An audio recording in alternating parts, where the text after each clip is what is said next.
అందరికీ నమస్తే అండి. ఈమె పేరు శిల్పారెడ్డి. వైసీపీ వాళ్ళలో చాలామంది బూతులు తిడతా, నోటుకొచ్చినట్టు కారు కూతలకు వస్తా, నీచానికి దిగజారుతూ వ్యాఖ్యలు చేసే బ్యాచ్ ఒకటి ఉంటుంది, ఒక సెక్షన్. కానీ కొంతమంది కొంచెం పద్ధతిగా మాట్లాడతారు. సో వాళ్ళలో ఈ శిల్పారెడ్డి అనే ఒకళ్ళు అనమాట.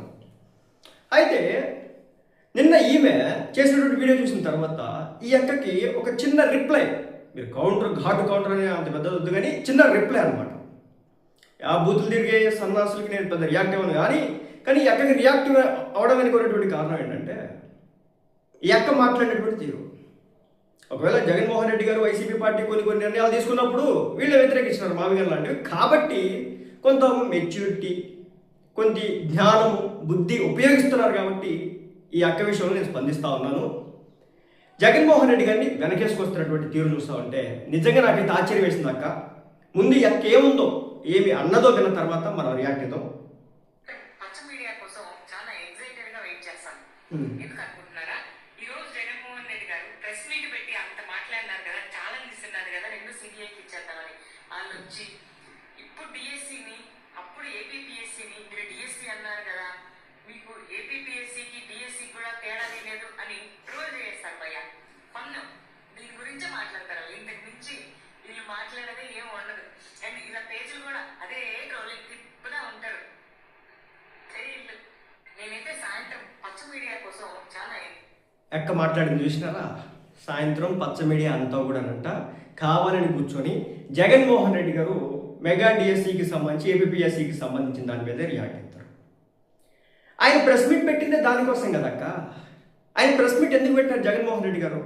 ఏపీ డిఎస్సిలో అక్రమాలు జరిగినాయి అని చెప్పేసి, ఏపీడిఎస్సీలో అక్రమాలు జరిగితే ఏం అక్రమాలు జరిగినాయి అని చెప్పేసి కోర్టులో కేసులు వేసుకోవచ్చు, ఎక్కడేం జరిగిందో చెయ్యొచ్చు. కానీ అవేమీ లేకుండా ప్రెస్ మీట్కి వచ్చి ఏపీపీఎస్సీకి ఏపీడిఎస్సీ రెండు ఒకటే అన్నారు. ఆ పక్కన ఉన్నటువంటి మహానుభావుడు ఎవరో చదువుకున్నాయని చెప్పారు.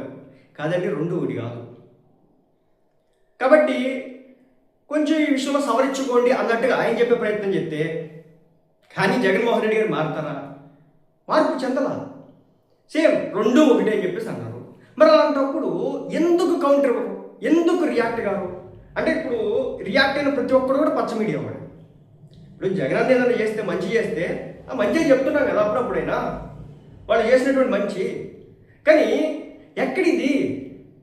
ఏపీపీఎస్సికి డిఎస్సికి అసలు డిఫరెన్స్ ఏంటో తెలియకుండా 5 సంవత్సరాల పాటు ముఖ్యమంత్రిగా ఉండి 2 సంవత్సరాల పాటు ఇప్పుడు నాకు ప్రతిపక్ష స్థానం కావాలని చెప్పేసి అడుగుతున్నటువంటి జగన్మోహన్ రెడ్డి గారు ఇదేనా? కాదక్క, నువ్వు కొంచెం మెచ్యూర్డ్గా మాట్లాడుతుంటావు, కొంచెం నిజాయితీగా మాట్లాడుతూ ఉంటావు, ఎంతో కొంత మీ దాంట్లో అంటే వైసీపీ బ్యాచ్లో ఒక ఆ పర్సంటేజ్లో నువ్వు కూడా ఉంటావు. అలాంటిది నువ్వు కూడా జగన్మోహన్ రెడ్డి గారిని ఈ అంశంలో వెనకేసుకురావడం ఏదైతే ఉందో చెప్తున్నాను. మంచి జరిగినప్పుడు మంచి చెప్పండి. ఏదైనా మన అన్న తప్పు చేస్తే ఇక్కడ తప్పు జరుగుతుందన్న అని చెప్పండి. దానివల్ల ఏంటంటే ఎస్ క్యాడర్ ఇలా రియాక్ట్ అవుతా ఉంది.